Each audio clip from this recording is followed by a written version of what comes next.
यहाँ पे आए मेरे मान सम्मान के योग्य बुजुर्ग, नौजवान साथी व मातृशक्ति, मैं सभी का सबसे पहले तो धन्यवाद करता हूँ कि आप लोगों ने यहाँ हमें बुलाया और हमारी बात सुनने का मौका दिया और आपके बीच में आने का मौका दिया, उसके लिए मैं सभी का धन्यवाद करता हूँ।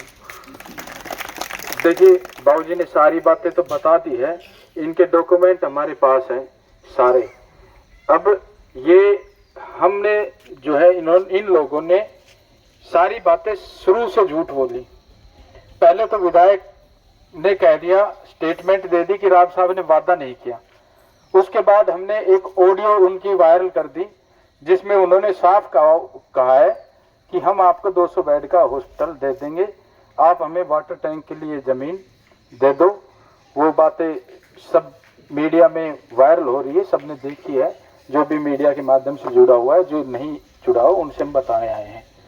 दूसरा, फिर उन्होंने झूठ बोला कि उसमें रास्ते की दिक्कत थी। उस फाइल में रास्ते, हमारे दोनों केस चले गए थे, एक तो वाटर टैंक का, दूसरा अस्पताल का चंडीगढ़ केस चले गए थे। चंडीगढ़ से वाटर टैंक का केस अप्रूवल हो गया और जो अस्पताल का केस था वो वापस आ गया। उसमें साफ लिखा हुआ है कि कुछ त्रुटियां थी, रास्ते की कोई दिक्कत नहीं थी। उसमें साफ लिखा हुआ है नीचे की लाइन में कि निम्न त्रुटियों को नियमानुसार रजिस्ट्री जब हो गई तो उसके 9 जून को रजिस्ट्री हुई हमारी वाटर टैंक की।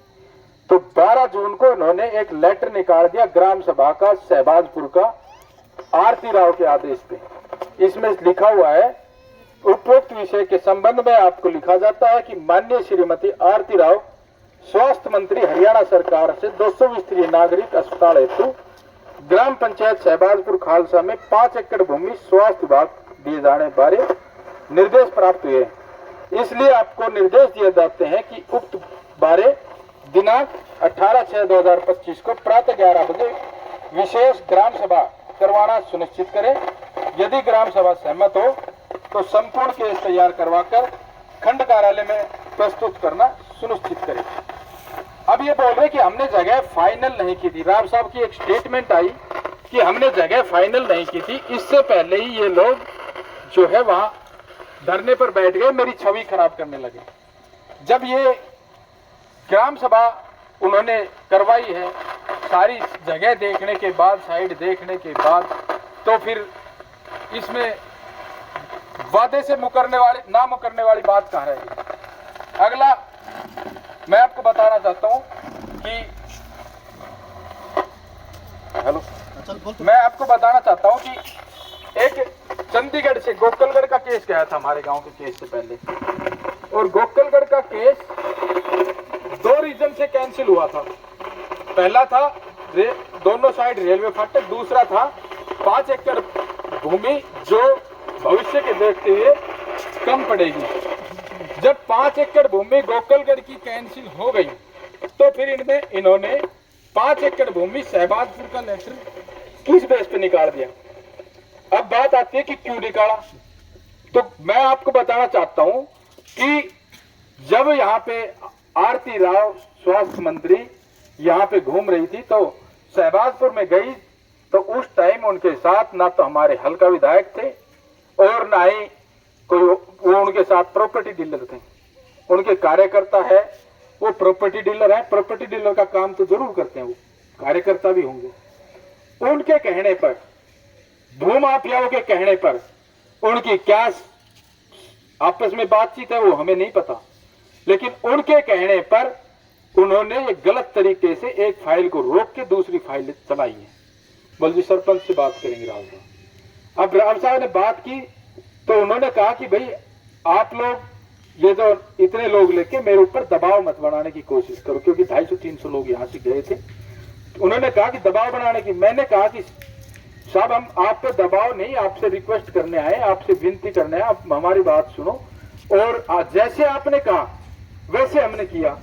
हमने एक दोनों गांव की सहमति का एक राव वीरेंद्र की मूर्ति लगाने का भी प्रस्ताव पास करके दिया था लेटर पैड पे, और 30 सितंबर का मूर्ति लगाने का भी प्लान था। लेकिन फिर उन्होंने बिल्कुल ही मना कर दिया, बोले हॉस्टल जहां बन रही है वहां बनने दो, बकवास करने की जरूरत नहीं है। और मैं मिलकर क्या करूंगा।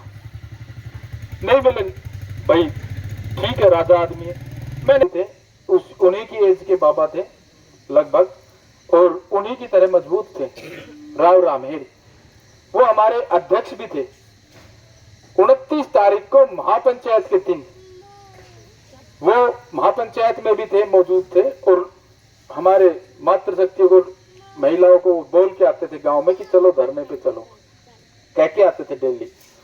और 29 तारीख को वो उस अपमान को नहीं सह पाए, 1 घंटे बाद उनकी मौत हो गई।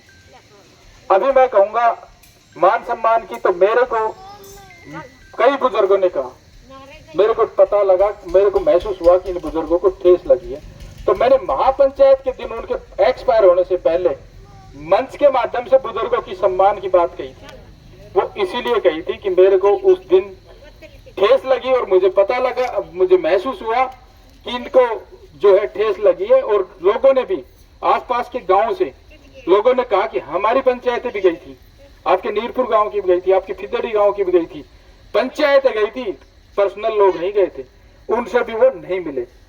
जब वहां होने के बावजूद वो जनता से मिलना पसंद नहीं करते, इस गरीब जनता में उसको बदबू आती है। मैंने लिया था कि बुजुर्गों के सम्मान की बात, ये अस्पताल के साथ साथ बुजुर्गों के सम्मान की लड़ाई है। और मैंने उसी दिन प्रण ले लिया था कि मैं रहूं या ना रहूं, बुजुर्गों का सम्मान भी आएगा और अस्पताल भी आएगा, वो जनता के दम पर आएगा, चाहे इसके लिए मेरे जीते जी आए, चाहे मेरे मरने के बाद आए। मैंने उसी दिन सोच लिया था कि क्रांति लेके आनी है और क्रांति एक दिन आएगी। और आप लोगों का सबसे पहले तो इसके अंदर मैं अपनी माँ का धन्यवाद करता हूँ। मैं उस पर गर्व महसूस करता हूँ कि जो मेरी माँ ने जो इतना मेरे को, उसको डराने की भी बहुत कोशिश की, एक बार तो डर भी गई थी। 29 तारीख को जब महापंचायत हुई, उसके बाद पैदल मार्च हुआ, तो ये कह दिया कि वहां लाठीचार्ज होगी, वहां गोलियां चलेंगी। तो मेरी वो उस पर FIR हो गई है, उसका धंधा तो ठप कर देंगे। मेरी माँ ने मायूस हो गई। फिर मैंने अपनी माँ को समझाया कि मम्मी, आज हम बोल रहे हैं, ये भी किसी क्रांतिकारी की वजह से बोल रहे हैं। भगत सिंह जैसे क्रांतिकारी है, उन्होंने भी बलिदान दिया था, और उसकी माँ से कहा था कि हंसते हंसते जो है आप उदास मत होना। और मेरे को आप गर्व होना चाहिए कि आज मैं इलाके के लिए, विकास के लिए अगर मुझे कुछ भी हो जाता है तो आपको गर्व होना चाहिए। और आज मेरी माँ मेरे साथ कंधे से कंधा मिला के खड़ी है। मैं दूसरा धन्यवाद करना चाहूंगा रामगढ़ भगवानपुर के ग्रामवासियों को, जो मैं गर्व करता हूं, गर्व महसूस करता हूं कि मैंने रामगढ़ भगवानपुर में जन्म लिया, जहां इतने मजबूत लोग हैं कि आज मैं बोला उनकी मदद, उन्होंने जो हिम्मत दी, उन्होंने ताकत दी, वो जो लोग साथ खड़े थे, मजबूत खड़े थे, उनकी वजह से मुझे हिम्मत मिली। और अगला श्रेय मैं दूंगा आम जनता को, जिसने उस हिम्मत को दोगुना कर दिया और मेरे साथ आके खड़े हो गए। जिसको राजा बनाया, जिस जनता ने, वही प्रजा मेरी ढाल बन के खड़ी हो गई। नहीं तो आज राव रामेर की बगल में एक मेरी भी फोटो होती, क्योंकि इन लोगों ने मेरे को काफी अटैक किए, पर्सनल अटैक, लोगों से कोशिशें की कि इसके खिलाफ RTI लगवाएं, वो लगवाएं।